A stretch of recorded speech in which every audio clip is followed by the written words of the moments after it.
I don't remember a time when I didn't want to act. That sounds dramatic, I know, but it's true. When I was 7 years old, I watched a movie at my cousin's house, some old Western my uncle had on VHS, and something clicked inside me. Not the gunfights or the horses. It was the way the main actor could make you believe he was someone else entirely. The way he could say a single line and change the temperature of the whole room. I wanted that. I wanted to disappear into other lives, other stories. I wanted to make people feel things just by standing in front of them and speaking words that weren't mine, but somehow became mine. I started putting on little shows in my bedroom. I'd act out scenes from movies I'd seen, changing the endings, inventing new characters. My parents would walk by and see me talking to myself in different voices, and they'd shake their heads like I was doing something vaguely embarrassing. My father worked in insurance, commercial policies for small businesses, the kind of steady, predictable work that paid the mortgage and put food on the table, but never inspired anyone. My mother was a paralegal at a family law firm downtown, spending her days filing motions and organizing discovery documents. They were practical people who believed in practical careers and practical dreams. Acting wasn't practical. "That's nice, honey," my mother would say when I told her about a character I was working on. "But you should focus on your homework." My father would just shake his head and go back to reading the newspaper. When I was 10, I asked if I could audition for the school play. It was a production of The Wizard of Oz, and I wanted to try out for the Scarecrow. I'd been practicing the character for weeks in my room, working on the voice, the physicality, the way he moved like his limbs weren't quite connected to his body. My father sat me down at the kitchen table that evening and explained very patiently that acting was something people did for fun, not for a living. He told me that only 1 in a million people made it as an actor, and that even fewer made any real money. He said I was a smart kid and that I should use my brain for something stable, something with a future, something that wouldn't leave me waiting tables at 40. "What about math?" he said. "You're good at numbers. You could be an engineer or an accountant, something that uses your skills." I wasn't good at numbers. I'd gotten a B+ on one math test in 4th grade, and somehow that single grade had convinced him I had some latent mathematical genius waiting to be unlocked. The truth was, I'd studied for 3 days straight for that test, memorizing every formula, every process, and I'd barely understood any of it. The B+ was the result of pure memorization and blind luck, not understanding. But I didn't correct him. I just nodded and said, "Okay." That was my first mistake. I should have fought harder. I should have made my case. I should have explained that acting wasn't just a hobby for me.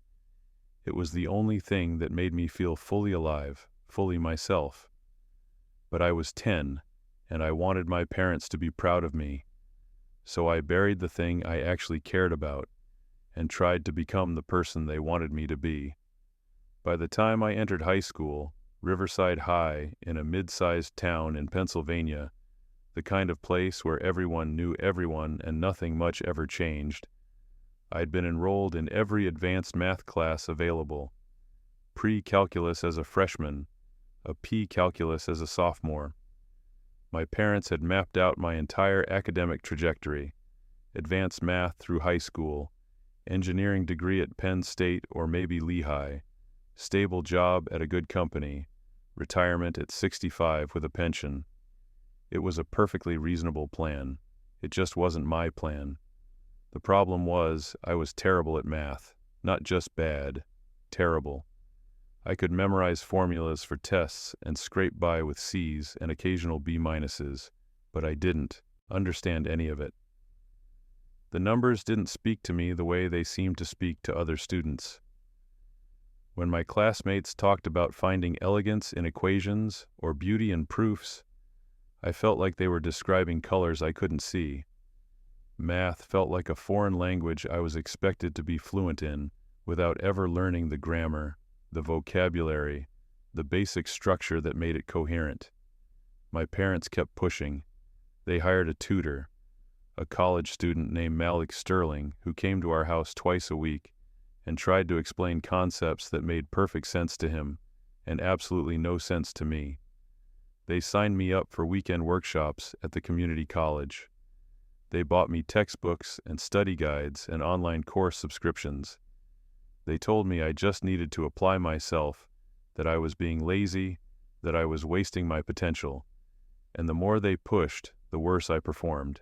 And the worse I performed, the more I hated mathematics, and the more I hated it, the more I retreated into the one thing that still made sense to me: acting. In secret, of course. I'd watch performances online late at night after my homework was done, studying actors I admired: Philip Seymour Hoffman, Sam Rockwell, Michael Shannon, people who could disappear completely into a role, who brought such specificity and truth to their characters that you forgot you were watching someone perform. I'd memorize monologues from plays I'd never seen performed: Tennessee Williams, Arthur Miller, Sam Shepard. I'd stand in front of my bedroom mirror and practice facial expressions, vocal inflections, the way a person's entire body changes when they're lying versus when they're telling the truth, when they're confident versus when they're afraid. It was the only time I felt like myself, the only time I felt competent, capable, good at something. But at school I was drowning. My junior year, I was assigned to Mr. Raphael Brenner's AP statistics class. Brenner was in his early 50s, a thin man with silver-rimmed glasses and a sharp, angular face that always looked vaguely disappointed, like the world was a constant source of minor letdowns. He'd been teaching at Riverside for over 20 years, and he had a reputation for being brilliant and merciless. Students either loved him, the ones who excelled, who understood statistics intuitively, who could see patterns in data the way some people see shapes in clouds, or they were terrified of him. I fell into the second category within the first week. The class met every morning at 7:30, which meant I was already exhausted before the day even started. I'd stay up until midnight or later trying to understand the homework, working through practice problems that felt like trying to solve puzzles where I didn't understand the rules, and then I'd drag myself to class on 4 or 5 hours of sleep to face Brenner's scrutiny. Brenner had a teaching style that relied heavily on cold calling. He'd ask a question, something about probability distributions or confidence intervals or hypothesis testing. Wait exactly 3 seconds, then point at someone and demand an answer. If you hesitated, if you stammered, if you got it wrong, he'd move on to someone else, but not before making a comment that let everyone in the room know you'd disappointed him. "Anyone else want to try?" he'd say, his voice dripping with polite condescension. Since Mr. Underwood clearly hasn't been paying attention. That was me, Underwood. First name Elliot, though Brenner never used it. To him, I was just Mr. Underwood, spoken with the same tone you might use for a mild inconvenience. At first, I thought I could survive by staying quiet. If I sat in the back corner, if I avoided making eye contact, if I made myself as small and invisible as possible, maybe he'd forget I existed. Maybe he'd focus on the students who actually understood the material, who raised their hands eagerly, who saw statistics as fascinating rather than incomprehensible. But Brenner noticed everything. He noticed when you didn't raise your hand. He noticed when you looked confused during a lecture. He noticed when you were copying answers from the student next to you. And he especially noticed when you were struggling, when you were barely keeping your head above water, when you were one bad test away from failing out of his class entirely. 3 weeks into the semester, he started targeting me. It began subtly. He'd ask a question, scan the room slowly, and his eyes would land on me just a little too often. When I got an answer wrong, which was almost always, he'd pause, sigh quietly, and say something like, "Interesting approach, Mr. Underwood. Completely incorrect, but interesting." The class would laugh. Not loudly, not cruelly, just a ripple of nervous laughter that told me everyone was relieved it wasn't them in the hot seat, grateful that Brenner's attention had landed on someone else. Then it escalated. One morning in late September, Brenner handed back a quiz we'd taken the previous week. It had been on sampling distributions and the central limit theorem, concepts I'd studied for hours without ever really grasping. Most students got their quizzes placed face down on their desks, a small mercy that let them check their grades in private. Mine, Brenner held up in front of the entire class.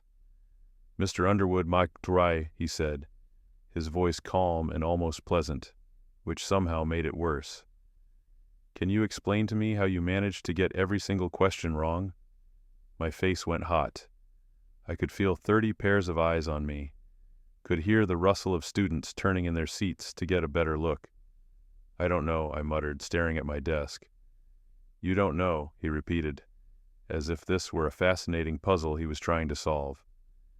"You don't know how you studied for this quiz, looked at the material, came to class, sat through my explanations, and still somehow arrived at the exact opposite of every correct answer?" Someone in the front row giggled. "I guess I didn't understand the concepts," I said quietly, wishing I could disappear, wishing the floor would open up and swallow me whole. "Clearly." He set the quiz down on my desk with a sharp tap. "Perhaps you should consider whether you belong in this class, Mr. Underwood. AP Statistics is meant for students who are willing to put in the work, students who take their education seriously." I wanted to tell him that I did take it seriously, that I'd spent 6 hours studying for that quiz, that I'd filled an entire notebook with practice problems. But I knew it wouldn't matter. To Brenner, struggling meant you weren't trying. Failure meant you didn't care. I just sat there, staring at the big red F at the top of the page, not just an F, but a 42%, with angry red marks slashing through every single answer, and waited for the period to end. That was the moment I realized Brenner didn't just dislike me, he saw me as a problem to be solved, or, failing that, to be removed from his classroom so I wouldn't drag down the rest of the students. Over the next few weeks, it got systematically worse. He'd call on me during the most complicated parts of the lesson, when he was explaining advanced concepts that built on fundamentals I'd never mastered. He'd make comments about students who waste space in advanced classes that should be reserved for serious learners. He'd hand back my tests with increasingly sarcastic notes in the margins. Once, next to a completely botched probability problem, he wrote, "Did you even read the question, or did you just write down random numbers and hope for the best?" My grades tanked, not just in his class, though I was hovering between a D and an F in statistics, but in my other classes too. The stress and shame of Brenner's class bled into everything else. I couldn't concentrate in English. I couldn't focus in history. I'd sit in class with my textbook open, staring at the same paragraph for 10 minutes without absorbing a single word. My parents started getting emails from Brenner, carefully worded messages suggesting I was unmotivated and distracted, that I seemed more interested in daydreaming than learning, that perhaps I wasn't mature enough for the demands of an AP-level course. They'd sit me down at the kitchen table after dinner and demand to know what was going on, why I wasn't trying, whether I was doing this on purpose just to spite them, to ruin the future they'd worked so hard to give me. I tried to explain that I was trying, that I studied for hours every night, that I just didn't understand the material no matter how many times I read through the textbook or how many practice problems I worked through. But they didn't believe me. They thought I was being lazy. They thought I was wasting the opportunities they'd sacrificed to provide. The expensive tutor, the weekend workshops, the private school applications they were preparing for my senior year. "If you'd just apply yourself," my mother would say, her voice tight with frustration. "If you'd just focus instead of wasting time on those acting videos." "I don't watch those anymore," I'd lie, even though I'd been watching a Philip Seymour Hoffman masterclass just the night before, studying the way he built characters from the inside out. "You need to get serious, Elliot," my father would say, his voice heavy with disappointment. "This is your future we're talking about. This isn't a game." By October, I was barely holding on.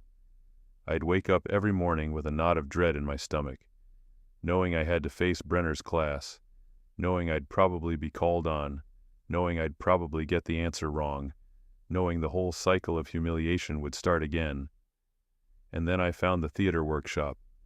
It was advertised on a flyer in the public library, a weekend acting intensive for high school students, taught by a woman named Zoe Dalton, who'd done off-Broadway work in New York before moving back to Pennsylvania to care for her aging parents.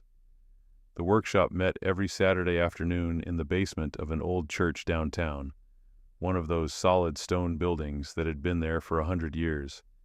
It cost $50 for the full 8-week session. I didn't tell my parents. I took the money out of my savings account, money I'd earned mowing lawns and babysitting over the summer, and signed up under a fake email address I'd created specifically for this purpose. That first Saturday, I walked into the church basement and felt like I'd come home. The space was simple, a large rectangular room with folding chairs stacked against one wall, a raised platform at one end that served as a stage, fluorescent lights overhead that gave everything a slightly greenish cast.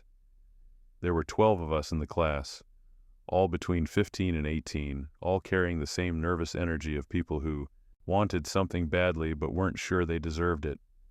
Zoe was in her early 40s, with wild curly hair that she'd pinned back with what looked like a pencil, and an energy that filled the entire room.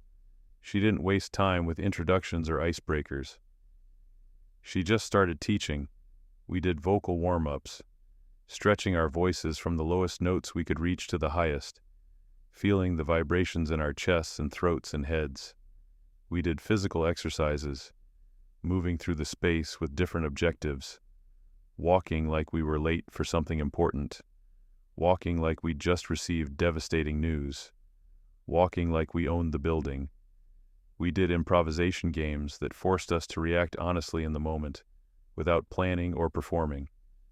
And then Zoe talked about character development, about finding the emotional truth of a scene, about the difference between performing, showing an audience what you think they want to see, and inhabiting a role, living, truthfully, in imagined circumstances. Acting isn't about pretending, she said, pacing in front of us with an intensity that commanded attention. It's about finding the truth in the fiction. It's about asking yourself, if I were this person, in this situation, with this history and these needs and these fears, how would I actually behave? Not how would I perform it, how would I live it? For 2 hours I forgot about Brenner. I forgot about calculus and statistics and my parents' disappointment. I was just present, in my body, doing the thing I'd always wanted to do. I felt competent. I felt capable. I felt like myself. After the third session, a guy my age approached me during the break. His name was Rowan Mercer, and he was a senior at a high school across town. He had dark hair, sharp features, and the kind of quiet confidence I envied, the sense that he knew exactly who he was, and didn't need anyone's permission to be that person. He didn't talk much, but when he did, it mattered. "You're good," he said simply, taking a sip from a water bottle. I laughed, caught off guard. "Thanks. So are you. You thinking about doing this for real? Like, after high school?" I hesitated. "I want to, but my parents, they don't really support it. They want me to study engineering or something." He nodded like he understood completely. "Yeah, same. My dad thinks I should go into business, take over his company eventually, but I'm applying to conservatories anyway. Juilliard mostly, maybe CMU. "Seriously?" I couldn't keep the awe out of my voice. Juilliard felt like a fantasy, something people talked about the way they talked about winning the lottery. "Seriously," he shrugged.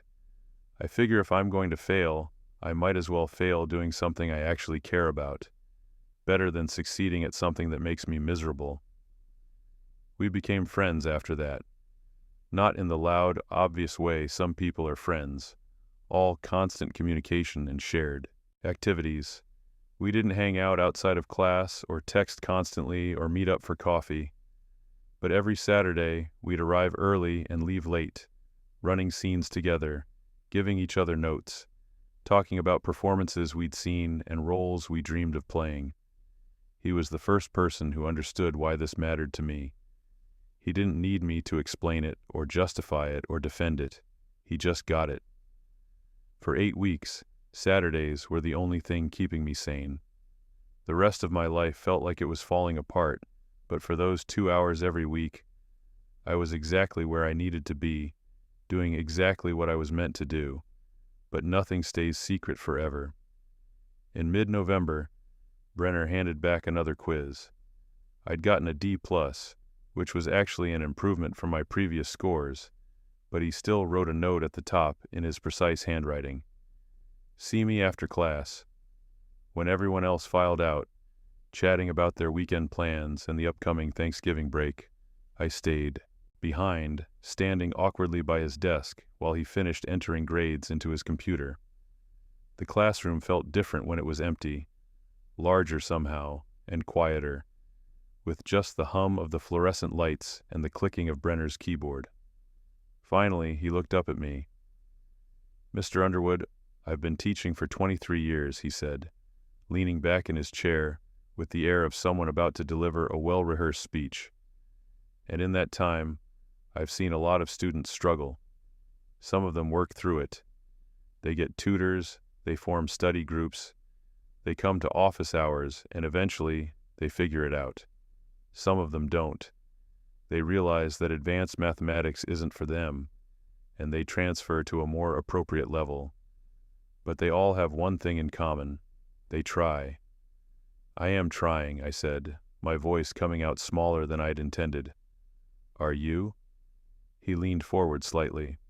"Because from where I'm sitting, it looks like you're going through the motions, showing up to class, taking tests, failing them, and then moving on without any real effort to improve. You haven't come to a single office hour session. You haven't asked a single question in class. You turn in homework that looks like you spent 5 minutes on it."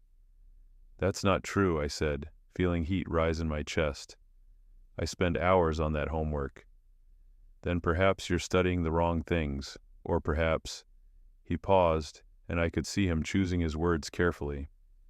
"Perhaps you're simply not cut out for this level of mathematics." The words landed like a punch. "Then let me drop the class," I said. "If I'm so hopeless, let me drop to regular statistics or something else.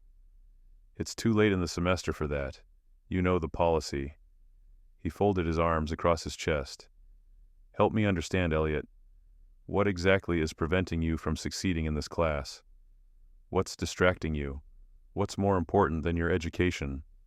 I wanted to tell him that nothing was more important than my education, but that his definition of education, memorizing formulas and solving problems that had no connection to anything I cared about, felt like torture. I wanted to tell him that some people's brains just didn't work the way his did, that not everyone could see the beauty in statistics, that maybe there were other kinds of intelligence that mattered just as much. But I knew it wouldn't matter, so I just said, "I don't know." He sighed, and I could see the disappointment in his eyes, the sense that I'd confirmed everything he'd already believed about me. "That's what I thought," he said quietly. He opened his desk drawer and pulled out a piece of paper. It was a printed receipt, the kind you get when you pay for something online. My name was on it, along with the words, "Saturday Youth Acting Workshop, $50. My stomach dropped. "I ran into Ms. Dalton at a community event last weekend," Brenner said, his voice calm and conversational, like we were discussing the weather. "We got to talking about her various projects. She mentioned she was teaching a Saturday workshop for high school students interested in theater. I asked her who was enrolled, just out of curiosity, and she showed me the roster." He tapped the paper. "Imagine my surprise when I saw your name. I couldn't breathe. The room felt like it was tilting. So let me get this straight," he continued, and I could hear the edge creeping into his voice now. You're failing my class. You claim you don't have time to study, that you're doing your best. And yet you're spending your Saturdays. Saturdays that could be spent on homework, on studying, on getting the help you clearly need, playing pretend in a church basement. It's not playing pretend, I said, my voice barely above a whisper. It's exactly what it is. He stood up, and suddenly the empty classroom felt very small. You're wasting your time, Elliot, and worse, you're wasting your parents' money and my effort. They enrolled you in this class because they believe you have potential. They're paying for tutors because they want you to succeed. But instead of rising to the challenge, instead of doing the hard work required to master difficult material, you're running away to something easier, something that lets you avoid real effort. Acting isn't easy, I said, surprised by the sudden anger in my voice. It's not easier than math, it's just different. It's easier than math if you're failing math, Brenner said coldly. He handed me the paper. I'm calling your parents tonight. They deserve to know where their son's priorities lie. They deserve to know that while they're working hard to pay for your education, to give you opportunities, you're secretly pursuing a hobby that has approximately a 1% chance of ever becoming a career. I felt the floor tilt beneath me, felt everything I'd been carefully balancing start to collapse. Please don't, I said, and I hated how desperate I sounded. Please, they'll what? Be disappointed? He looked at me with something that might have been pity, but felt more like contempt. Good. Maybe that'll motivate you to actually apply yourself. Maybe that'll help you understand that life isn't about doing what feels good in the moment. It's about discipline. It's about making sacrifices for your future.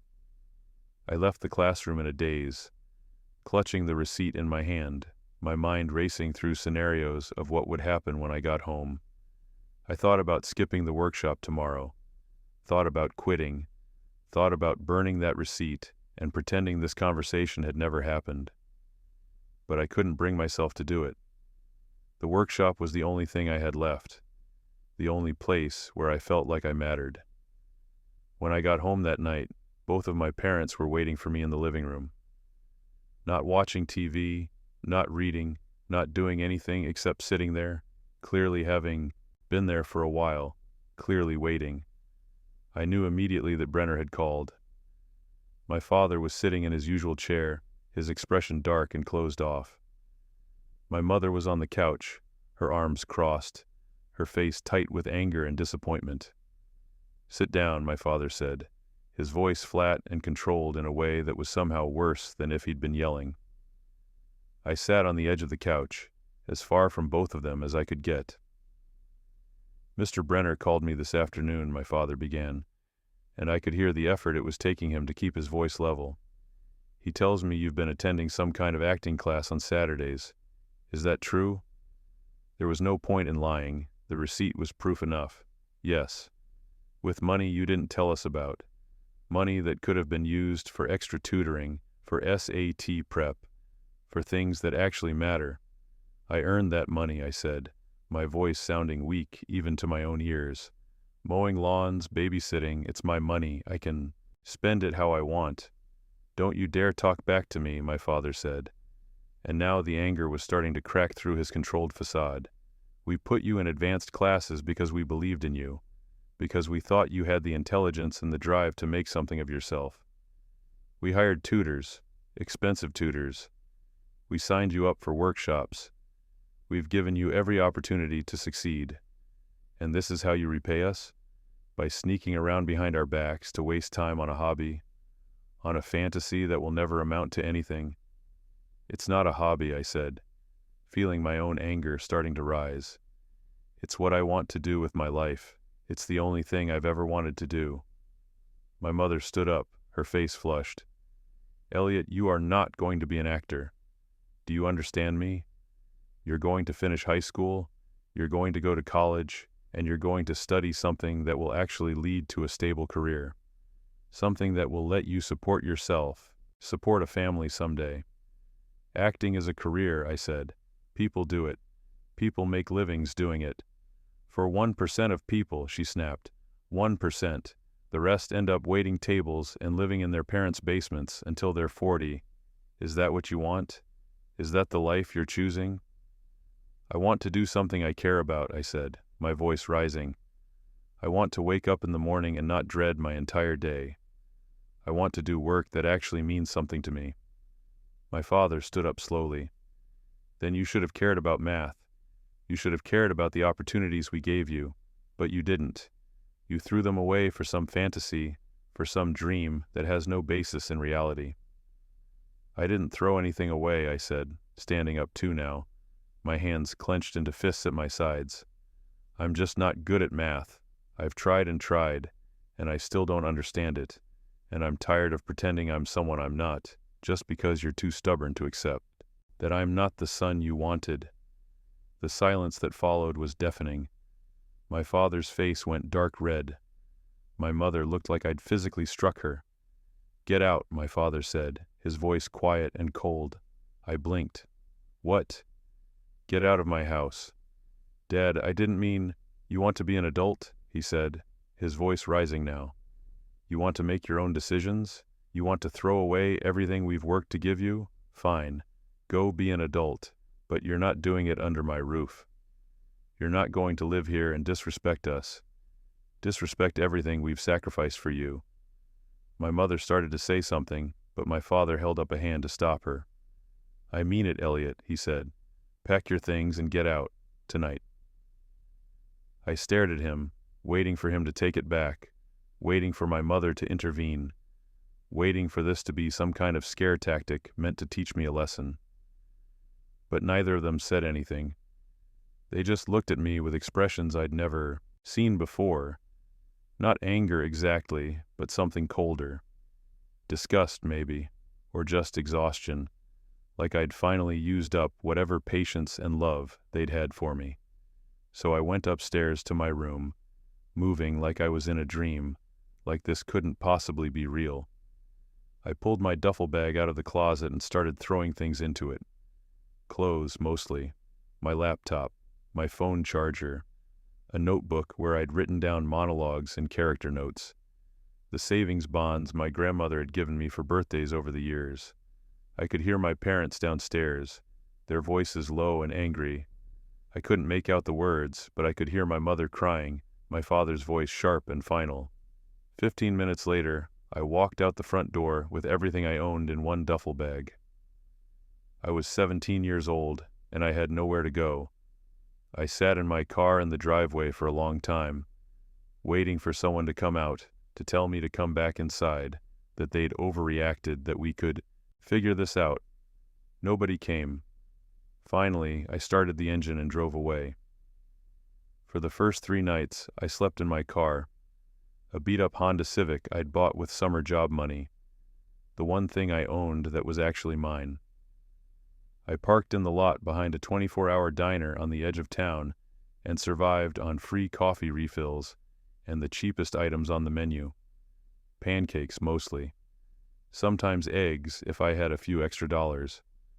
I'd recline the driver's seat as far as it would go and try to sleep, but it was November in Pennsylvania, and even with every piece of clothing I owned piled on top of me, I was cold. The kind of cold that seeps into your bones and doesn't leave, that makes you wonder if you'll ever feel warm again. During the day, I went to school like nothing was wrong. I'd wake up at 6, drive to the gym, where I had a membership from summer swim team, shower and change in the locker room, and then go to class. I sat through Brenner's statistics class, avoided eye contact, and counted the minutes until I could leave. Brenner never said anything about what had happened. He never acknowledged our conversation or asked if I was okay. He just continued teaching, continued calling on me occasionally, continued marking my failing tests with red ink and disappointed comments. On the 4th night, I found a room for rent in a house near the edge of town. I'd been checking Craigslist obsessively between classes, and finally someone responded to my messages. The landlord was an older man named Maurice Huxley, who lived in the house with his wife. They rented out 2 rooms to help with expenses. He showed me the room. barely big enough for a twin bed and a small desk, with a window that looked out onto an alley, and told me the rent was $300 a month, utilities included. "You 18?" he asked, looking at me skeptically. "Almost," I lied. He studied me for a moment, and I could see him deciding whether to press the issue. Finally, he shrugged. "First and last month, plus a $200 deposit. Cash." I had exactly $800 to my name, my summer savings minus what I'd spent on the acting workshop and the last few days of food. I counted out $800 and handed it to him. "Move in whenever you want," he said, handing me a key. "Rent's due on the 1st of every month. No drugs, no parties, no overnight guests. We're quiet people and we expect the same from our tenants." I moved in that night, which just meant bringing my duffel bag inside and setting it on the narrow bed. The room came furnished: bed, desk, small dresser, lamp. There was a shared bathroom down the hall and a kitchen I was allowed to use as long as I cleaned up after myself. It was the first time I'd ever lived anywhere that wasn't my parents' house. I got a job washing dishes at a chain restaurant the next week. The manager barely looked at me during the interview, just asked if I could work evenings and weekends. When I said yes, he hired me on the spot. Minimum wage, paid under the table, as many shifts as I could handle. Then I picked up weekend shifts stocking shelves at a grocery store. Between the two jobs, I was working 30 hours a week on top of school.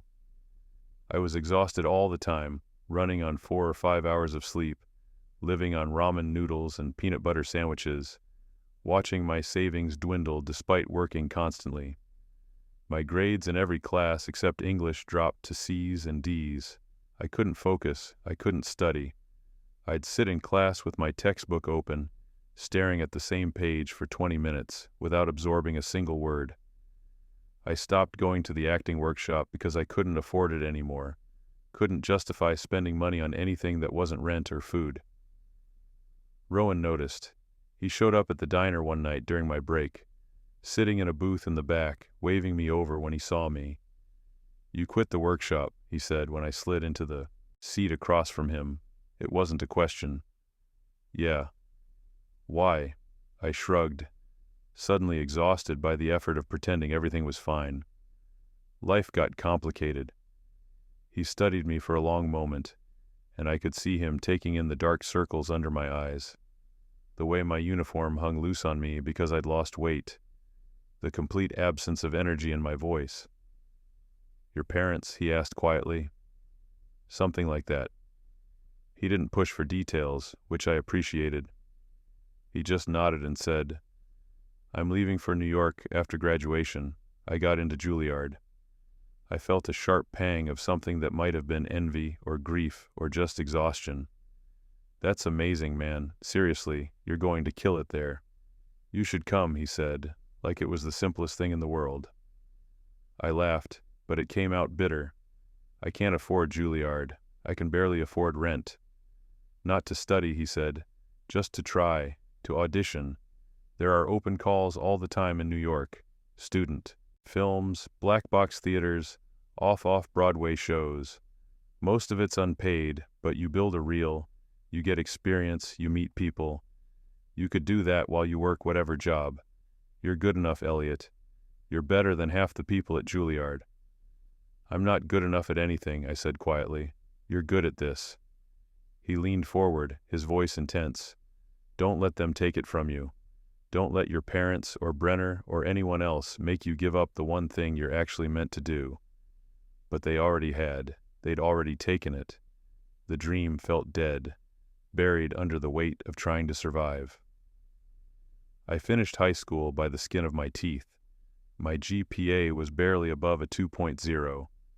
I didn't walk at graduation. I was working a double shift that day and couldn't afford to take the time off. My parents didn't reach out, and I didn't reach out to them. Brenner gave me a D in his class, which was generous considering I'd failed the final exam. I never saw him again after that last day of class. Rowan left for New York in August with 2 suitcases and a scholarship that covered most of his tuition. I stayed in Pennsylvania, working my 2 jobs, living in my rented room, and trying to figure out what came next. For a long time, the answer was nothing. I worked, I paid rent, I survived. I stopped thinking about acting because thinking about it hurt too much, like pressing on a bruise that never quite healed. I told myself I'd been stupid to ever believe I could make it, that my parents had been right all along, that Brenner had been right, that I was just a mediocre kid with delusions of grandeur. The months blurred together. Summer became fall. Fall became winter. I turned 18 in my rented room, alone, eating a convenience store cupcake and wondering how my life had become so small. I was 19 when Rowan called me out of the blue on a Tuesday afternoon. "I need to ask you a favor," he said, and I could hear city noise in the ear. Background, sirens, voices, the rumble of the subway. "Okay," I said. "There's a producer I've been working with on a student film. Small indie stuff, low budget, but she's legit. She's casting for a new project and she needs someone for a tiny role. 1 scene, maybe 2 lines. I told her about you." I almost laughed. "Rowan, I haven't acted in 2 years. I don't even know if I remember how." "You remember," he said confidently. "It's like riding a bike, and she's willing to audition you if you can get to New York this weekend." I thought about saying no. I thought about all the reasons it was a bad idea. I couldn't afford the bus ticket. I'd have to call out of work and probably lose one of my jobs. I didn't have a reel or headshots or any of the things real actors had. But something in me, some small ember I thought had died, sparked back to life. "Okay," I heard myself say, "I'll come." The bus ride to New York took 4 hours. I spent the entire trip rehearsing what I'd say, trying to remember what Zoe had taught us about finding emotional truth, trying to shake off 2 years of just surviving and remember what it felt like to actually live inside a moment. The audition was in a cramped studio in Brooklyn, up 4 flights of stairs in a building that smelled like old coffee and paint. The producer, Zoe Quincy, no relation to the Zoe who'd taught the workshop, was a woman in her 30s with bright red hair, pulled back in a messy bun, and an exhausted smile that suggested she'd been working 18-hour days for weeks. She handed me 2 pages of script, gave me 5 minutes to look them over, and then asked me to read. The scene was simple: a brother finding out his sister was in the hospital, trying to stay calm, trying not to fall apart in front of the doctor. 2 pages, maybe 30 lines total. I don't remember making a decision to commit to it. I just started reading, and something inside me unlocked. For 3 minutes, I wasn't Elliot Underwood, the dishwasher who'd failed out of his dream. I wasn't the kid whose parents had thrown him out. I wasn't the disappointing student Brenner had given up on. I was just this character in this moment, trying to hold himself together while his world fell apart. When I finished, Zoe looked at Rowan, then back at me. "You weren't kidding," she said to Rowan. Then, to me, "When can you be available to shoot?" I got the part. It was 2 days of filming, no pay except meals and a copy of the final film. My role was tiny, 3 scenes, maybe 2 minutes of screen time total, but it didn't matter. For 2 days, I was an actor again. For 2 days, I remembered why I'd loved this in the first place. When we wrapped, Zoe pulled me aside. "You should move to New York," she said. "You're good, raw but good, and the city needs actors who can actually access real emotion instead of just performing it." "I can't afford New York," I said automatically. She shrugged. "Nobody can afford New York. You do it anyway. You get a restaurant job, you rent a room in Bushwick or Queens, you audition for everything, and you build a career 1 invisible brick at a time. It's miserable and it takes forever and most people give up. But the ones who don't," she smiled, "the ones who don't end up being really fucking good at what they do." She handed me her card. "Stay in touch. I'm always looking for actors who can actually do the work." I moved to New York 3 weeks later. I'm not going to romanticize what came next. It wasn't a movie montage where everything got better. It was hard. Harder than anything I'd done before. I arrived in the city with $600, my duffel bag, and Rowan's phone number. He let me sleep on his couch for 2 weeks while I found a place. A converted closet in an apartment in Bushwick that I shared with 4 other people I barely knew. The room was barely big enough for a twin mattress. The bathroom didn't have a working lock. The kitchen had mice. The rent was $450 a month. I got a job bussing tables at an Italian restaurant in Queens called Marino's. The owner, Cedric Klein, was in his 60s, heavy-set, perpetually sweating, with a temper that could clear the kitchen in seconds. He paid minimum wage, demanded complete loyalty, and had no sympathy for personal problems. But he gave me as many shifts as I could handle, and he paid cash. And he didn't ask questions when I needed to trade shifts for auditions. I went to every open call I could find, which in New York meant 3 or 4 auditions a week if you were willing to travel to all 5 boroughs in New Jersey. Student films, no-budget web series, industrial videos, black box theater productions with tickets that cost $5. I got rejected constantly, relentlessly. I'd spend an hour on the subway to get to an audition, wait 2 hours to be seen, perform for 90 seconds and hear, "Thank you, we'll be in touch," delivered in a tone that meant, "We definitely will not be in touch." But every once in a while, I'd book something. A student film where I played a son at his father's funeral. 2 scenes, no pay, shot over a weekend in someone's apartment in Staten Island. A reading of a new play at a tiny theater in the East Village. No audience, just the playwright and 5 actors workshopping the script, seeing if the words worked when they were spoken out loud. An industrial video for a pharmaceutical company where I played a concerned husband asking his doctor about cholesterol medication. It paid $300 for 4 hours of work, which felt like winning the lottery. I saved every clip, every still photo, every piece of evidence that I was an actor and not just a busboy with delusions. The first 2 years in New York were survival mode. I worked 40 or 50 hours a week at the restaurant, went to auditions whenever I could, and slowly, invisibly, built a reel. I started taking classes again when I could afford them. I found a scene study workshop in Long Island City taught by a woman named Molly Atwood.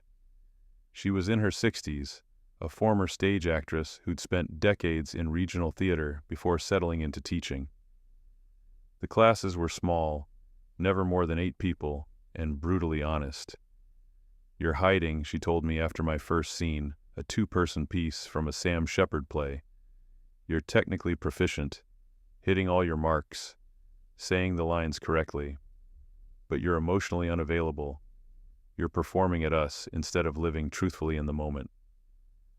"I don't know what that means," I said, feeling defensive. "It means you're afraid," she said simply. "You're afraid to be vulnerable. You're afraid to let us see you actually feel something real, and that fear is making you boring." She was right, of course. I'd spent so many years protecting myself, building walls to survive being homeless at 17, being rejected by my parents, being humiliated by Brenner, that I'd forgotten how to let anyone in. And acting requires vulnerability. It requires you to access emotions you've spent years trying to bury, to expose parts of yourself you'd rather keep hidden. Molly forced me to break down those walls, scene by scene, class by class. She assigned me material designed to crack me open. Grief scenes where I had to access real loss. Rage scenes where I had to let myself feel the anger I'd been suppressing for years. Moments of desperate need where I had to ask for help, to admit weakness, to let myself be seen as less than strong. She made me cry in front of strangers. She made me scream until my voice was raw and my throat hurt. She made me laugh until it turned into sobs. That weird emotional space where joy and grief become indistinguishable. It was excruciating. It was also the best actor training I ever received. By 23, I was working semi-regularly. Not starring roles, not consistent work, but enough to feel like I was building momentum. A day player part on a network crime show, a supporting role in a micro-budget indie film, a commercial for car insurance that paid enough to cover rent for 2 months. At 24, I got an agent. Her name was Avery Sterling, and she ran a small boutique agency out of a cramped office in Midtown. She was in her 50s, sharp-eyed and sharper-tongued, with platinum blonde hair and a reputation for taking on actors other agents had passed on. "You're not leading man material," she told me bluntly at our first meeting, looking me over with an appraising eye. "You're too intense. Your face has too much character, which means you'll never be the romantic lead in a studio rom-com. But that's actually good news. Character actors work more consistently and have longer careers than pretty boys whose faces age out at 40. I didn't know whether to be insulted or relieved. "Can you get me auditions?" I asked. "I can get you in the room," she said. "What you do once you're there is your problem. But I will tell you this. The business doesn't care about your potential. It doesn't care about your training or how hard you work. It cares about results. So when you get in that room, you'd better make them remember you." She got me auditions, lots of them. Supporting roles in indie films, guest spots on TV shows, pilots that never got picked up, projects that never made it past development. I auditioned for everything. I didn't have the luxury of being selective, of waiting for the perfect role. I needed work, needed credits, needed to keep building my reel and my resume. Most of the auditions led nowhere. But slowly, incrementally, I started booking more. A recurring role on a streaming show. 3 episodes as a detective's troubled younger brother. A supporting part in a low-budget thriller that went straight to streaming but got decent reviews. Another commercial, this time for a beer company, that paid enough for me to finally quit one of my restaurant shifts. At 25, I was working enough as an actor to quit Marino's entirely. It wasn't stable. 1 month I'd book 3 jobs, the next month nothing, but I was surviving on acting income alone. That felt like a milestone, like crossing some invisible threshold from person who acts sometimes to actual actor. At 26, I booked a supporting role in an independent film called Exit Wounds. It was a drama about a veteran returning from Afghanistan and struggling to reintegrate into civilian life. I played his younger brother, the one who'd stayed home, built a normal life, gotten married, started a career, and who had absolutely no idea how to talk to someone who'd seen combat, who'd lost friends, who woke up screaming from nightmares most nights. The director was Jasmine Fairley, a first-time filmmaker who'd mortgaged her house and maxed out her credit cards to fund the project. She was intense, uncompromising, and believed in the material with an almost religious fervor. We shot for 3 weeks in upstate New York, working 12-hour days on a skeleton crew. My rate was $200 a day, which wasn't much, but it was more than I'd ever made for a single project. Jasmine pushed me harder than any director I'd worked with. She'd make me do takes until my voice was raw, until my eyes were actually red from crying, until the emotional exhaustion wasn't performance anymore, but actual exhaustion. "You're still protecting yourself," she'd tell me between takes. "I need you to break. I need you to stop controlling it, and just let me see you fall apart." So I did. I stopped trying to control the performance, stopped trying to look good, or sound good, or hit the emotional beats I thought she wanted. I just let myself break. And it worked.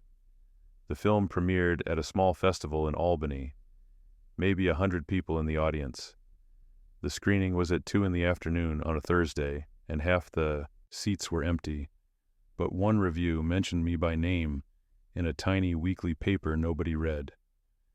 Elliot Underwood brings quiet devastation to the role of the brother, suggesting emotional depths the script doesn't always explore. He's an actor to watch. I saved that review. I read it probably 100 times over the next few months. whenever I was feeling discouraged, whenever the rejections piled up, whenever I wondered if I was wasting my life chasing something impossible. It was the first time a stranger, someone who didn't know me, didn't owe me anything, had said in print that I was good at this. At 27, I started getting called back for bigger roles, not leading parts, but substantial supporting roles in projects with actual budgets. I was building a reputation as a reliable actor who showed up prepared, who could access genuine emotion, who made everyone else's job easier. At 28, everything changed. Avery called me on a Tuesday afternoon in October. There's an audition Thursday. It's for a limited series on a major streaming platform. Big budget, prestige project, Emmy bait, top-tier showrunner and director attached. What's the role? I asked, trying to keep the excitement out of my voice. Best friend to the lead character, guy who starts as comic relief in the first episode and becomes the emotional center of the show by the end. It's the best role in the series, also the hardest to cast, which is why they've seen about 200 people and haven't found their guy yet. Okay, I said. What do I need to prepare? They're sending sides, 2 scenes, one from the pilot, one from later in the season after everything's gone to hell. You're going up against some heavy hitters, Elliot. People with more credits, more name recognition, representation at the big agencies. You're going to have to bring something they can't. What's that? Truth, she said simply. Make them believe you. Make them forget they're watching an audition. The show was called Fractured, a true crime limited series based on a real case about a man wrongfully convicted of murder and the public defender who spent 15 years trying to prove his innocence. My character, Nathan, was that public defender, a true believer in the justice system who watched it fail someone he loved, who sacrificed his career, his marriage, his relationship with his own children to fight for someone everyone else had abandoned. It was the best material I'd ever read. Complex, layered, the kind of role that could actually show what I was capable of if I could just get the chance. I prepared for that audition like my entire life depended on it. I read the script a dozen times, taking notes, building a complete backstory, where Nathan grew up, what made him believe in justice, the moment he realized the system was broken, what it cost him to keep fighting anyway. I ran the scenes with Rowan, who'd come back to New York after finishing his MFA and was doing acclaimed stage work at the Public Theater. I practiced alone in my apartment at 3 a.m. when I couldn't sleep, running the same monologue over and over until I could deliver it a dozen different ways, depending on what adjustment they might give me. The audition was in a nondescript office building in Chelsea. I waited in a hallway with about 15 other actors, all of us pretending not to size each other up, pretending we weren't all desperate for this same opportunity. When they called my name, I walked into a room where 4 people sat behind a table, the showrunner, the director, a producer, and the casting director, whose face I recognized from probably 50 different waiting rooms over the years. Thanks for coming in, Elliot, the casting director said with a professional smile. Whenever you're ready. I did the first scene, Nathan meeting his friend for the first time after the conviction, trying to convince him that they could win on appeal, that the truth would come out eventually. Can you do it again? The showrunner asked when I finished. Less righteous anger, more quiet desperation. You know you're probably going to lose, but you can't admit that out loud. I did it again, adjusting the energy, making Nathan smaller, more uncertain. One more time, the director said. This time, you've just realized he's losing faith in you, in the system, in everything. But you can't let him give up, because if he gives up, you've failed him. I did it a third time, and this time, something shifted. I wasn't performing anymore. I wasn't Elliot Underwood in an audition room, trying to impress 4 strangers. I was Nathan. I was every person who'd ever believed in something that betrayed them.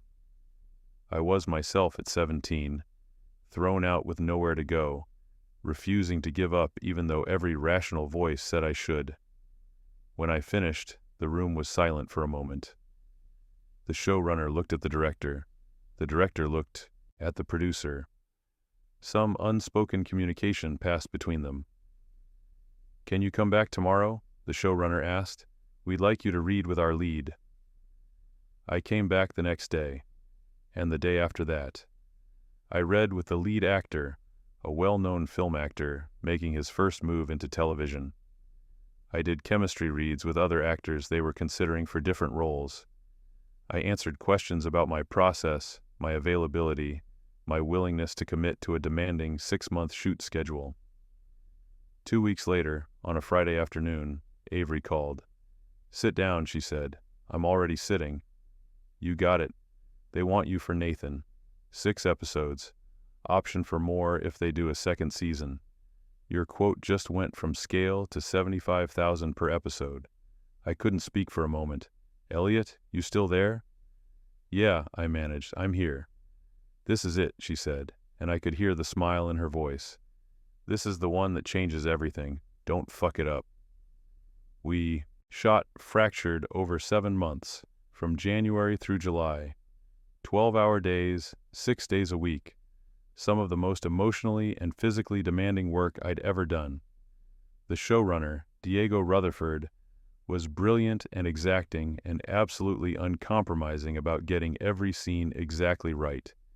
He'd make us do 20 takes of a single moment, adjusting tiny details I didn't even know were visible, the way I shifted my weight, the pause before I said a specific word, whether my hands were in my pockets or hanging at my sides. Again, he'd say after a take that seemed perfect to me, and this time, "I don't want to see you trying. I don't want to see you acting. I just want to see Nathan having the worst day of his life." It was exhausting. It was also the best work I'd ever done. The first time I felt like I was actually showing what I was capable of, instead of just hinting at it. The show premiered in January, 2 weeks after I turned 30. The response was immediate, and overwhelming. Critics called it the best limited series in years, comparing it to The Night of and When They See Us. My performance got singled out in nearly every review. Elliot Underwood delivers a career-defining performance. Underwood is a revelation. In a cast of excellent actors, Underwood stands above. Overnight, everything changed. My phone wouldn't stop ringing. Avery started fielding offers from major studios, A-list directors, projects I would never have been considered for 6 months earlier. My rate went from 75,000 per episode to 6 figures for a single film. I got recognized on the street for the first time. Someone stopping me outside a coffee shop to say they loved the show, to ask for a photo. Entertainment journalists wanted interviews. Podcasts wanted me as a guest. Award predictors started mentioning my name, and 4 months after the show premiered, I was nominated for an Emmy. I won. I still remember that night with perfect clarity. Standing on the stage at the Microsoft Theater in Los Angeles, wearing a rented tuxedo, holding the statuette in my hands, looking out at thousands of people in the industry, directors, actors, producers, studio executives, and realizing I was one of them now. I thanked Diego Rutherford. I thanked my castmates. I thanked Avery and Molly Atwood and Jasmine Fairley. I thanked Rowan, who was sitting in the audience wearing a suit he'd borrowed from someone, grinning so wide I could see him from the stage. I thanked the crew and the writers and everyone who'd believed in the show. I didn't thank my parents. I didn't thank Raphael Brenner. They didn't deserve it. But I thought about them. Standing there under those lights, holding that award, cameras flashing from every direction, I thought about my father telling me to get out of his house. I thought about my mother crying, but not stopping him. I thought about Brenner holding up my quiz in front of 30 people, making me feel worthless, calling my dream a waste of time. And I thought, you were wrong. You were wrong about everything, and the whole world knows it now. The Emmy opened doors I didn't even know existed. Studio films with $100 million budgets. Franchise opportunities. prestige projects with directors I'd admired my entire life. I was suddenly a name that could greenlight a project, an actor whose attachment meant something to financiers and distributors. I chose carefully. I didn't want to be a celebrity. I didn't want to be famous for being famous. I wanted to be an actor, to do work that mattered, to challenge myself with roles that scared me. So I took a supporting role in a period drama about closeted gay men in 1950s Washington, D.C. I took the lead in a psychological thriller about a father whose daughter goes missing. I took a part in a dark comedy about a washed-up musician trying to reconnect with his estranged son. Each role proved I wasn't a fluke, that the Emmy wasn't luck. Each performance built my reputation as a serious actor who did the work, who could disappear into different characters, who brought truth to every project. By 35, I was A-list. I was commanding 7 figures per project. I bought a house in the Hollywood Hills, 4 bedrooms, floor-to-ceiling windows, a view of the entire city spread out below me. I had a home theater where I could watch my own work and tear it apart, looking for things I could have done better. And I started a production company. I called it Second Act Productions. The name was deliberate, carefully chosen. It was a message to every kid who'd been told they weren't good enough, that their dreams were unrealistic, that they should give up and do something practical. It said, you get another chance. You get to rewrite the story. The first act doesn't have to define you. We focused on independent films and documentaries, projects that wouldn't get funded through traditional studio channels, stories about people who'd been dismissed, discarded, told they didn't matter. I used my name to attract investors, my money to fill gaps in budgets, my industry relationships to secure distribution deals that would have been impossible for first-time filmmakers. And I made sure we hired people like me, actors with no connections, no famous parents, no Ivy League theater degrees, directors who'd been turned down by every studio in town, writers who were working 3 jobs just to survive while they tried to break in. I didn't do it out of charity. I did it because they were better than the people who'd had everything handed to them. They worked harder. They cared more. They understood what it meant to fight for every single opportunity, to know that nobody was going to give you anything, that you had to earn every inch of ground. Rowan and I stayed close, even as our careers diverged in opposite directions. He'd built a brilliant career on stage, Tony nominations, acclaimed runs at major theaters, the kind of critical respect that doesn't translate to mainstream fame, but commands absolute reverence within the industry. He was one of the best actors of our generation, but most people outside New York theater circles had never heard of him. We'd meet up whenever our schedules aligned, hotel bars in random cities, late-night diners after his shows, my house in the hills when he came to Los Angeles for the rare film role. You ever think about them? He asked me once. We were in London. He was doing Hamlet at the National Theatre, and I was shooting a film at Pinewood Studios. We'd met at a pub in Southwark, sitting in a corner booth where nobody would recognize us. Who? I asked, though I knew exactly who he meant. Your parents, Brenner. I shrugged, taking a long drink of my beer. Sometimes. You ever think about reaching out? Letting them know you're okay? They know I'm okay. They can turn on a television or go to a movie theater. They know exactly how okay I am. He was quiet for a moment, studying me with that intense focus he brought to everything. You know you won, right? You proved them wrong about everything. The Emmy is literally sitting in your house. You've accomplished everything you set out to do and more. I know. So when does it feel like enough? When do you stop fighting them? I looked at him, genuinely confused. What do you mean? I mean, you've been fighting since you were 17. You've been proving them wrong for 15 years. And you won the fight a long time ago. But you can't stop. Every choice you make, every role you take, every project your company funds, it's all still about showing them they were wrong. When do you get to just live your life for yourself instead of in opposition to them? I wanted to argue with him, to tell him he was wrong, that I'd moved past all that years ago.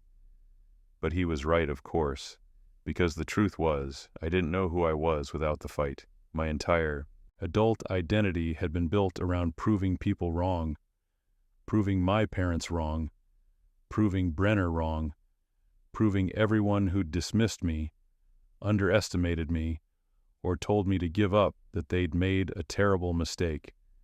And I'd done it. I'd won. But winning hadn't healed anything. It had just given me a better view from the top of the wall I'd built around myself. I was successful. I was respected. I was financially secure beyond anything I'd imagined as a kid sleeping in my car. And I was completely, utterly alone. Not physically alone. I had colleagues, employees, industry friends. I dated occasionally, relationships that would last a few months before falling apart. Actors mostly, sometimes writers, occasionally normal people who didn't understand my world and couldn't quite believe they were dating someone they'd seen on screen. But nothing stuck. Nothing lasted, because I couldn't let anyone actually see me. I'd get a few months into a relationship and realize I was still performing, still playing the role of the boyfriend instead of actually being vulnerable with someone, actually letting them in. I told myself I was too busy for a serious relationship. I told myself I preferred my independence. I told myself a lot of comfortable lies. The truth was simpler and more pathetic. I didn't know how to let anyone in. The walls I'd built to survive being homeless at 17, being rejected by my parents, being humiliated by Brenner, those walls had become permanent architecture. They kept me safe from being hurt again. They also kept me isolated from any genuine human connection. And I was tired. So tired of being alone. That's when I started thinking seriously about the documentary. I was 36 years old, sitting in a production meeting at my company's offices in Culver City. We were considering funding a documentary about the American education system and how it systematically failed students who didn't fit the traditional academic mold. The director was Jasmine Fairley, the same woman who'd directed Exit Wounds a decade earlier. She'd moved from narrative features into documentary work, and she was passionate about this project in a way that reminded me of her intensity on that first film. The system is designed to produce compliant workers, not creative thinkers, she was saying, pacing in front of the whiteboard where she'd outlined her vision. We track kids into rigid categories before they're old enough to know who they are. We punish them for not conforming. We tell them they're failures if they don't excel at arbitrary metrics, and we destroy them in the process. What do you need to make it work? I asked. Personal stories, she said immediately. Real people who were damaged by the system. People who were told they weren't good enough, that they'd never succeed, that they should give up on their dreams, but who made it anyway, or who didn't make it, and who can talk honestly about what that cost. Them. I need people who'll go on camera and tell the truth about what this does to kids. I thought about Brenner. I thought about my parents. I thought about sleeping in my car at 17, terrified and alone, believing I'd never amount to anything, and I said, I know someone. Jasmine looked at me expectantly. Me? I said. I'm your story. We spent the next 8 months building the documentary from the ground up. Jasmine interviewed dozens of people, students who'd been pushed into academic tracks they hated and failed at, teachers who felt pressured to teach to standardized tests instead of actually educating, parents who regretted the choices they'd made for their children, who'd realized too late that they'd crushed something precious and irreplaceable. We wove all these stories together into a comprehensive narrative about systemic failure, about institutions designed to sort and categorize rather than nurture and develop, about the immense human cost of treating education like a factory production line optimized for efficiency rather than a garden where different plants need different conditions to grow. And at the emotional center of the whole film was my story. We didn't use my name at first. We didn't show my face. The interview was shot in silhouette, my voice slightly distorted, like a witness in a crime documentary who needed protection. But we told everything. The parents who forced me into advanced math despite my obvious struggles. The teacher who systematically humiliated me, who made me feel worthless in front of my peers, who reported my one source of joy to my parents as evidence of laziness and lack of commitment. The violent argument that ended with me being thrown out at 17. The months of sleeping in my car, working 2 jobs, barely surviving. The years of rejection and struggle in New York. We showed what it cost me psychologically. The walls I'd built, the inability to trust, the sense that any success could be taken away at any moment. We showed how early trauma shapes you in ways that last decades, that success doesn't erase. And then, in the final act of the film, after 90 minutes of this anonymous testimony, we revealed who I was. Jasmine filmed my on-camera interview over 2 days in a studio in Burbank. Professional lighting, multiple cameras, a simple chair against a neutral background. I sat there for hours and told my complete story, start to finish, holding nothing back. I talked about my childhood dream of becoming an actor, the pure joy I'd felt the first time I performed, the sense of finally being fully alive and fully myself. I talked about my parents' rejection of that dream, their insistence that I become someone I wasn't, their inability to see me as I actually was, rather than who they needed me to be.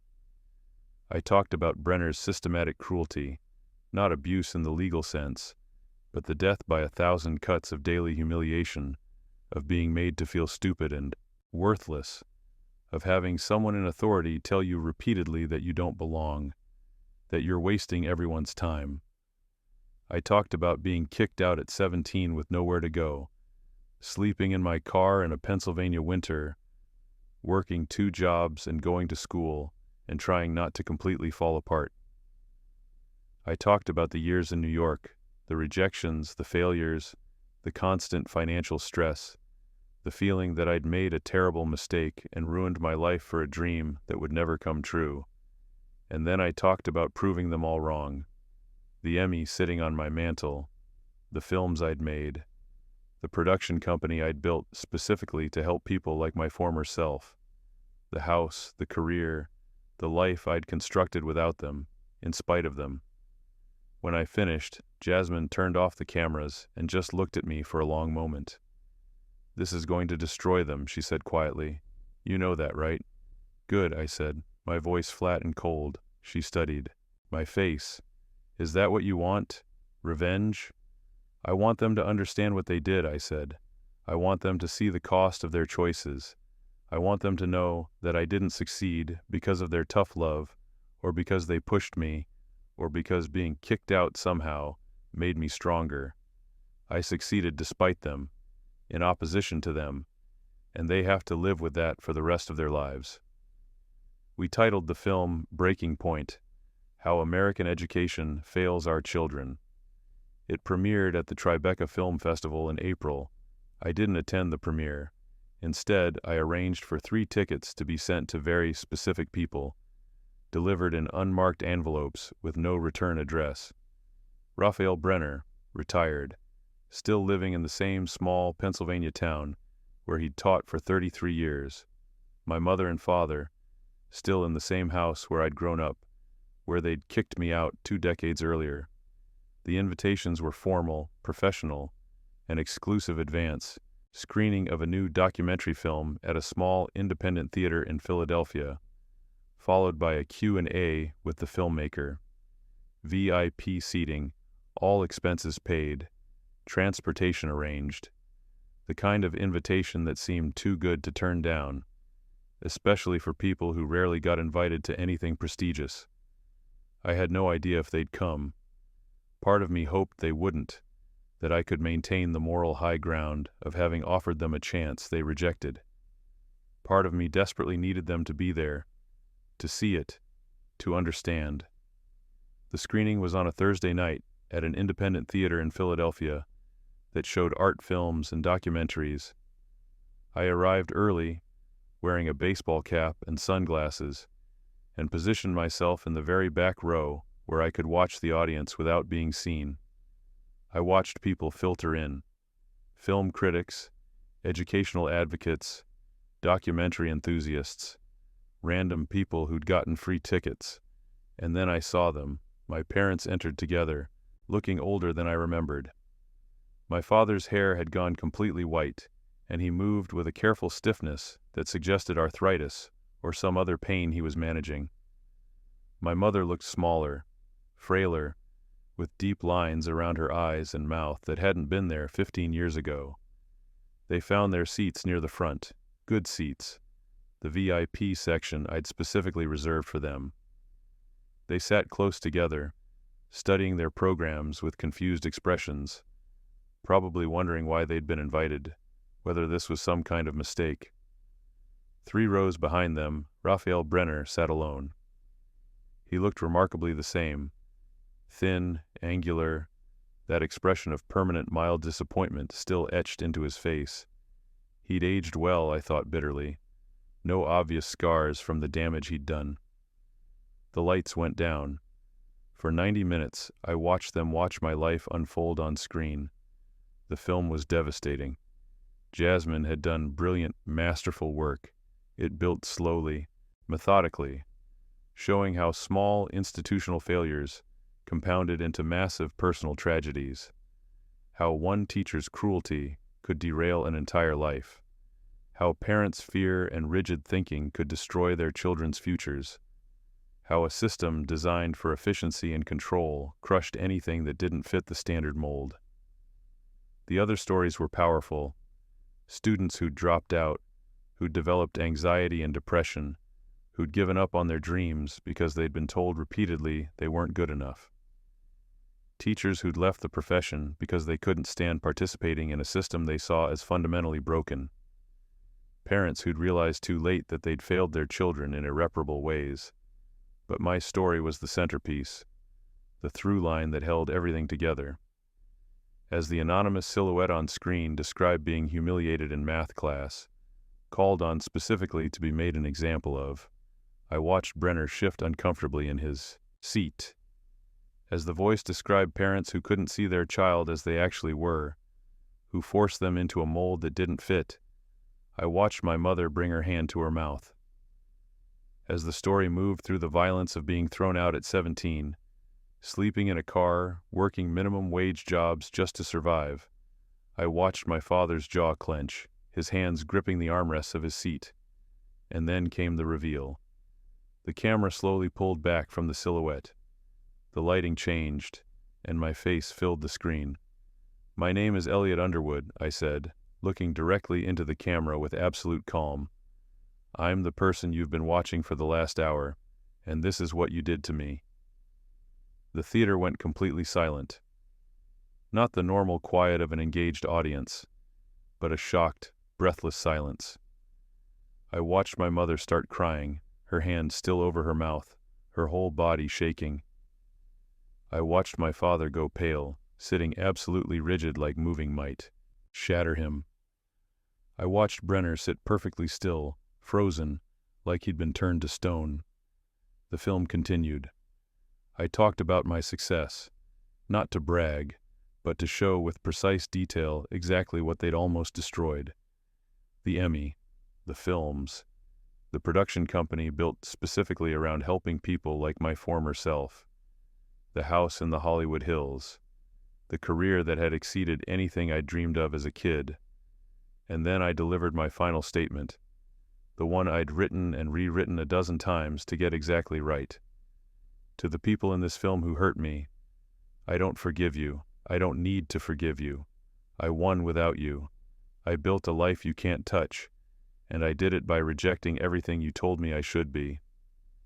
This film is my response to every person who said I wasn't good enough, who said I should give up, who told me I was wasting my time. You were wrong, and now the whole world knows it. The screen went black. The lights came up slowly. I watched them. My mother was sobbing openly now. My father sitting rigid beside her, his face ashen. Brenner looked like someone had physically struck him, his mouth slightly open, his eyes unfocused. Jasmine took the stage for the Q&A, professional and composed.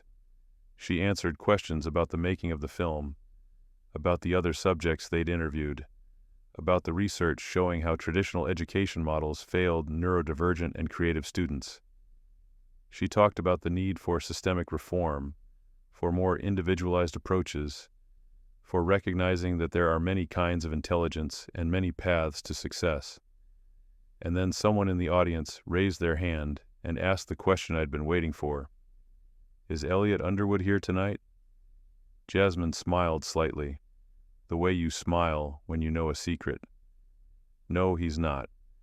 But he asked me to share something with you." She pulled out a card I'd given her, read it word for word. "I'm not here tonight because I don't need to be.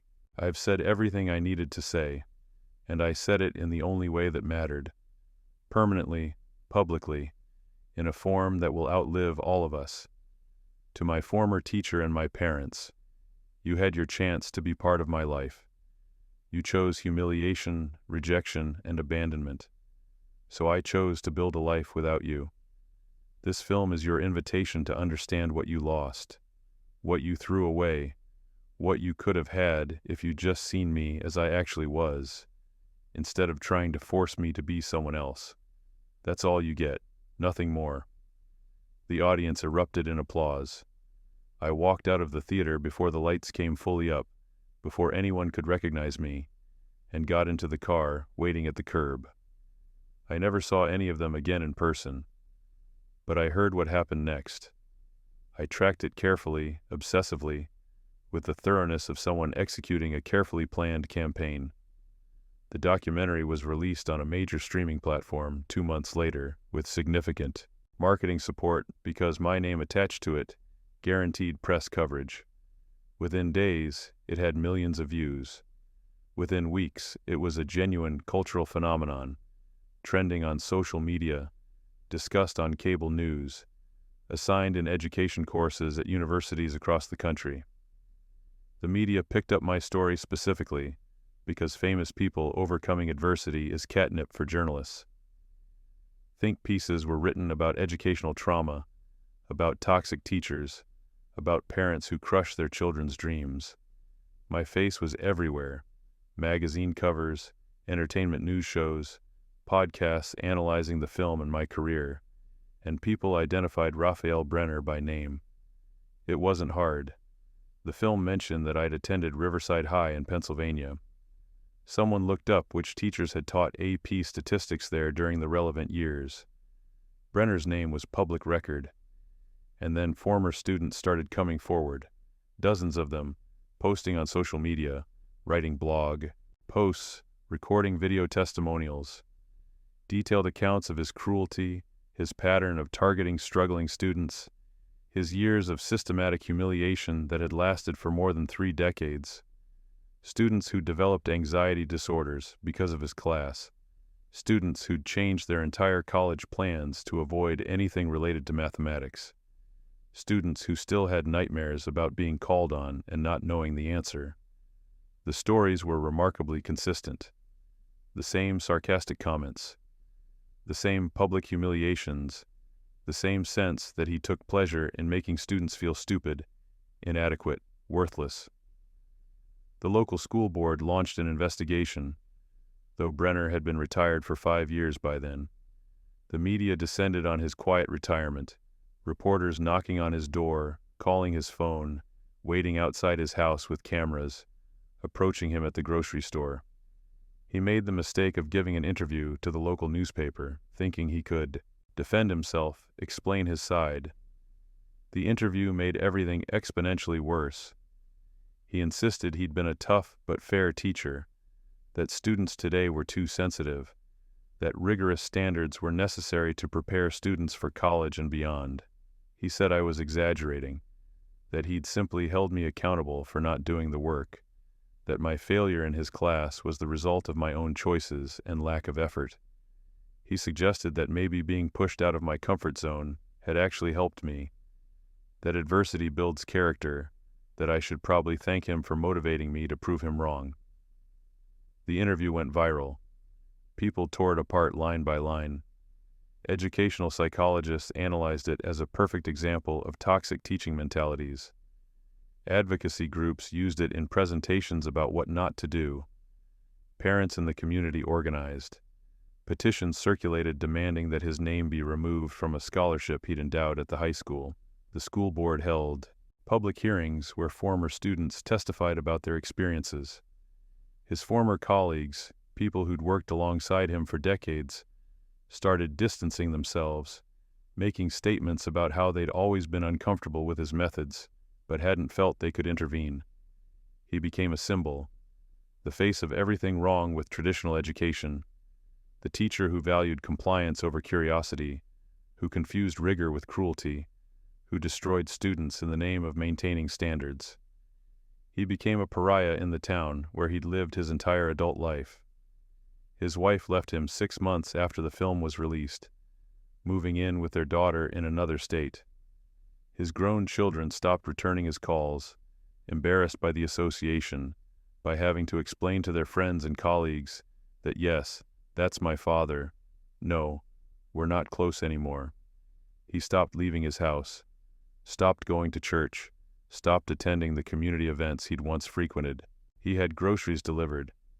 He let his lawn grow wild because hiring a lawn service meant having to interact with people who'd seen the film, who knew who he was, who looked at him with disgust or pity. 6 months after the documentary was released, on a Tuesday morning in October, Rowan called me. I was on my deck overlooking the city, drinking coffee and reading through a script my agent had sent over. It was a beautiful morning. Clear sky, perfect temperature, the kind of Los Angeles day that reminds you why people move here despite everything. "Did you hear?" Rowan asked, his voice careful. "Hear what?" "Brenner's dead. Heart attack. They found him in his apartment." He'd been dead for 3 days before anyone noticed. I set down my coffee cup very carefully. I should have felt something. Satisfaction, maybe, that justice had been served. Or guilt, wondering if I'd gone too far, if I'd killed him as surely as if I'd pulled a trigger. Or vindication, he'd spent years making me feel worthless, and now he'd died alone and unmourned, his reputation destroyed, everything he'd built turned to ash. But I felt nothing, just a quiet, cold certainty that the universe had balanced its books, that actions had consequences, that you can't spend decades hurting people and expect to escape unscathed. "You okay?" Rowan asked into the silence. "Yeah," I said, "I'm fine." "You sure? Because this is a big thing, Elliot. You made a film that directly led to a man's death." "I made a film that told the truth," I said. "What happened after that wasn't my fault. He made his own choices. He lived his own life. If he couldn't handle people knowing what he actually did, that's on him." "Okay," Rowan said quietly. "Just wanted to make sure you were processing this." We talked for a few more minutes, but I was barely listening. After we hung up, I sat on my deck for a long time, looking out at the city, trying to figure out how I felt. And the answer was, nothing. I felt nothing. Brenner was gone, and I was still here, and that was all there was to it. My parents tried to reach out after the film was released. Letters sent to my agent at CAA, emails to my production company's general inbox. They showed up at a premiere once, somehow getting past the initial security checkpoint, trying to approach me on the red carpet before my team intervened and had them removed. The letters were desperate, rambling things. My mother's handwriting mostly, though my father had signed both their names at the bottom. They wanted to explain. They wanted me to understand that they'd only been trying to protect me, to give me a realistic understanding of how hard the acting industry was, to push me towards something stable and secure, because they loved me and wanted me to be okay. They wanted to apologize for how things had ended, for kicking me out, though the apologies always came with caveats. "But you said such hurtful things. But you have to understand how disrespectful you were being. But we were just trying to do what was best. They wanted reconciliation. They wanted to be part of my life again. They wanted to meet me for coffee, for dinner, just to talk, just to see me, just to have a relationship with their son who they'd always loved even if they hadn't known how to show it in the right ways. I had my team respond to the first few with a form letter. Mr. Underwood appreciates your message but is not interested in contact at this time. After that, we just stopped responding entirely. My mother called from different numbers, burner phones, borrowed phones, numbers she got from relatives or friends. She'd get through to my cell once every few months before I blocked the new number. Please, she'd say, her voice breaking, please, just let me explain, let me apologize properly. Your father wants to talk to you. He's sick, Elliot. He has cancer. He wants to make things right before I'd hang up without saying a word. They'd made their choice when I was 17. They'd decided I was disposable, that their vision of who I should be mattered more than who I actually was. They'd thrown me away like I was garbage, like 17 years of being their son counted for nothing the moment I stopped conforming to their expectations. I was just honoring that choice, treating them the same way they'd treated me. I told myself it was justice, fair play, the natural consequence of their actions. But late at night, alone in my house in the hills, I wondered if I was just as damaged as they were, if I'd become exactly what I'd always hated, someone incapable of forgiveness, of mercy, of seeing another person's humanity despite their failures. The documentary continued to have an extraordinary cultural life. It was nominated for an Oscar for Best Documentary Feature. It was screened in high schools and universities as part of education reform curricula. It was cited in academic papers, referenced in congressional hearings about federal education policy, used in teacher training programs as an example of how not to interact with struggling students. My story became shorthand for educational trauma and triumphant success despite adversity. I became a symbol, proof that the system was broken, but also proof that individual human resilience could overcome institutional failure. I was invited to speak at education conferences, at film schools, at entrepreneurship summits. People wanted to hear how I'd done it, how I'd survived, how I'd turned rejection and trauma into fuel for success. I gave the speeches. I told sanitized versions of the story, emphasizing perseverance and self-belief, downplaying the anger and the isolation and the cost. But nobody asked if I was happy. Nobody asked what it had taken from me.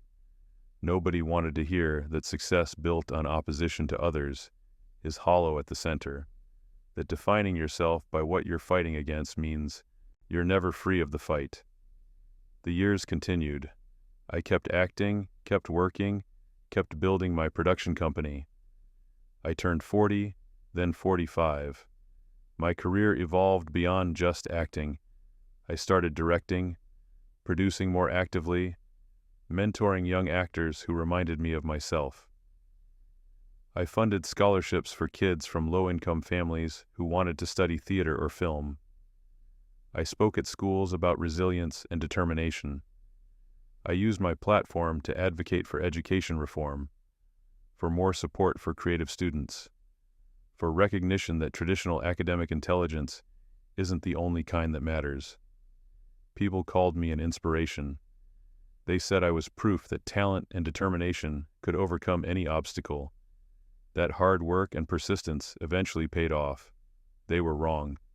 Talent and determination weren't enough. I'd also needed anger.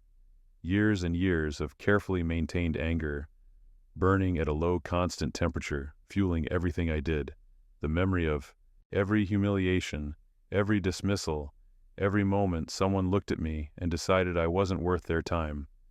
That anger had powered me for decades, and it had fundamentally changed who I was. I didn't trust easily. I didn't let people close. Even my closest friendships, even with Rowan, who'd known me since I was 17, had invisible boundaries I wouldn't cross. I had romantic relationships, but they were always transactional on some level. I'd give what I needed to give, take what I needed to take, and move on when it got too complicated or too intimate. I told myself I'd chosen success over vulnerability, power over connection. I told myself it was a reasonable trade, that most people would make the same choice if they had the option. But the truth was more complicated and more painful. I didn't know how to be vulnerable anymore. The walls I'd built to survive had become who I was. I'd become invulnerable, and invulnerability is just another word for alone. When I was 48, I got the call about my father. I was in Vancouver shooting a film. My assistant forwarded me a voicemail from a number I didn't recognize. I almost deleted it, but something made me listen. It was my mother's voice, older and shakier than I remembered. "Elliot, I know you don't want to hear from me. I know I don't have the right to call, but your father passed away last week. Pancreatic cancer. He was diagnosed in January, and he was gone by March. It happened very fast." A long pause, the sound of her breathing. "He asked about you at the end. He wanted to know if you were happy, if you'd forgiven us, if you ever thought about us at all. I told him I didn't know. I told him I hoped you were happy. I told him you'd become everything we said you couldn't, and that we were wrong about so many things, about everything that mattered." Another pause. "I'm alone now, Elliot, and I'm old, and I just wanted you to know that we were sorry, that we failed you, that if we could go back and do it differently, we would. That we loved you even when we didn't know how to show it properly. That we—" I deleted the message before she could finish. I didn't go to the funeral. I didn't send flowers. I didn't acknowledge it in any way. My father was dead. He'd died probably wanting reconciliation, wanting to see me one more time, wanting to know that his son didn't hate him. And I'd denied him that. I told myself he didn't deserve it, that he'd made his choice 25 years ago when he told me to get out, that I didn't owe him anything, certainly not forgiveness or closure or peace. But sitting in my hotel room in Vancouver, looking out at the rain falling on the city, I realized something that made my chest tight with an emotion I couldn't name. My father was dead. My mother was alone. Brenner was gone, and I was still fighting them, still proving them wrong, still building my life in opposition to theirs, still measuring my worth by their failures, still that 17-year-old kid sleeping in his car, terrified and furious, certain that if he could just succeed enough, achieve enough, make them see how wrong they were, then everything would finally be okay. But it wasn't okay, and it never would be, because they were gone now, and I was still fighting ghosts. At 50, I took a break from everything. I told my team I needed time off, 6 months, maybe a year. I'd let them know. I turned down projects, postponed commitments, and basically disappeared from public view. I bought a cabin in Montana, in a valley so remote you had to drive 40 minutes on dirt roads just to reach it. No internet, limited cell service, just me and the silence and all the things I'd been running from for 30 years. I didn't act. I didn't work. I didn't do anything productive or ambitious or worthy of acclaim. I just existed. I hiked in the mountains. I read books that had nothing to do with film or theater, history, philosophy, novels I'd been meaning to read for years. I sat by the fire at night, listening to the complete absence of noise, the kind of quiet you never experience in cities. And slowly, very slowly, I started to feel something other than anger. It wasn't happiness exactly. It wasn't peace or healing or any of the neat resolutions you see in movies. It was just space, room to breathe, room to think about who I was beneath all the armor, beneath all the success, beneath all the walls I'd built. Room to ask questions I'd been avoiding for decades. Who was I without the fight? Who was Elliot Underwood when he wasn't proving someone wrong, when he wasn't achieving, when he wasn't performing success? I didn't have good answers, but at least I was finally asking. I started therapy when I got back to Los Angeles. Real therapy with a woman named Penelope Sanderson, who had a small practice in Santa Monica and who absolutely did not care that I was famous. "You won," she said to me, once, maybe 3 months into our work together. "You proved them all wrong. You built an extraordinary life, so why are you still so angry?" "I'm not angry," I said automatically. She just looked at me, waiting. "Okay, fine, maybe I'm angry, but I have a right to be. They damaged me, they threw me away. Why shouldn't I be angry?" "I didn't say you shouldn't be angry," she said calmly. "I asked why you're still angry after all this time, after all this success. What purpose does it serve now?" "It motivates me," I said. "Does it? Or does it just give you something to do instead of actually dealing with your trauma?" I wanted to argue with her. I wanted to explain that she didn't understand, that the anger was justified, that it had served me well. But she was right, of course. I'd been furious for 30 years, furious at my parents, at Brenner, at a system that had valued conformity over creativity, and that fury had powered me to remarkable heights, but it had also eaten away at my ability to connect with anyone, to trust anyone, to let anyone matter enough to hurt me. It had made me successful and alone, and I was so tired of being alone. I'm 52 now.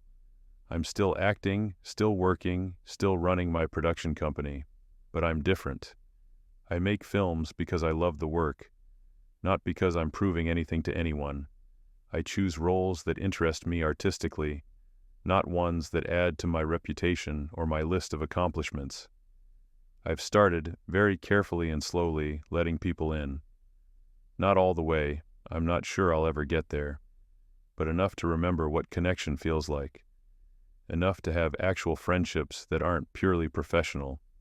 Enough to have a relationship that's lasted more than 6 months, with someone who sees me as more than my accomplishments. I never reconciled with my mother.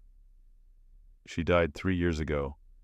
My assistant told me after seeing an obituary in a Pennsylvania newspaper. I didn't go to that funeral either. I sent flowers anonymously, because it seemed like the right thing to do, but I didn't go.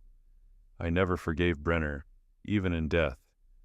I never regretted making the documentary, never wished I'd done it differently or been less harsh, but I stopped letting them define me. I stopped measuring my worth by their failures. I stopped building my life in opposition to theirs.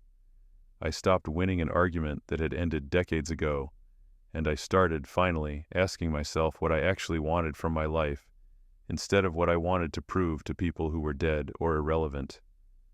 The answer is still complicated, still evolving, but at least I'm asking the question.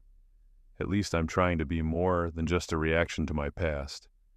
I look back now at the whole arc of my life, and I can see it clearly, the full shape of it, the cost and the gain, the victories and the prices paid for them. I see the kid who loved acting for its own sake, for the pure joy of disappearing into other people's lives. I see the teenager who was crushed and rejected and thrown away like he didn't matter. I see the young man who survived through sheer stubborn will, who refused to give up even when giving up would have been the rational choice. I see the adult who succeeded beyond anyone's expectations, who built a career and a fortune and a legacy, and I see the cost, the terrible, permanent cost that nobody talks about when they tell inspiring stories of overcoming adversity. I'm alone, truly alone, in the way that matters most. I don't let anyone see the real me, because I'm not entirely sure the real me exists anymore, or if I destroyed him somewhere along the way in the process of becoming invulnerable. I have everything I thought I wanted when I was 17 and sleeping in my car. Money, fame, power, respect, recognition, proof that everyone who doubted me was wrong. And I would trade it all, every dollar, every award, every moment of public triumph, to go back to that church basement, 17 years old, doing vocal warm-ups with Rowan and the other students. still believing that acting was about joy and transformation and connecting with people, instead of about vindication and proof and winning arguments with ghosts. But I can't go back. None of us can. I can only go forward, so I keep working, keep building, keep using my platform to help people who remind me of who I used to be, who are fighting the same fights I fought, who need someone to believe in them the way nobody believed in me. I tell myself it's enough. I tell myself I won. I tell myself the story had to go this way, that I wouldn't be who I am without the suffering, that it all somehow makes sense in the grand scheme of things. And late at night, in my house in the Hollywood Hills, looking out over the city I conquered, the industry I mastered, the life I built from nothing, I almost believe it. Stories like this happen more often than we think. Subscribe if you want to hear the ones that usually stay unspoken. And if this story made you pause, a like helps the channel grow.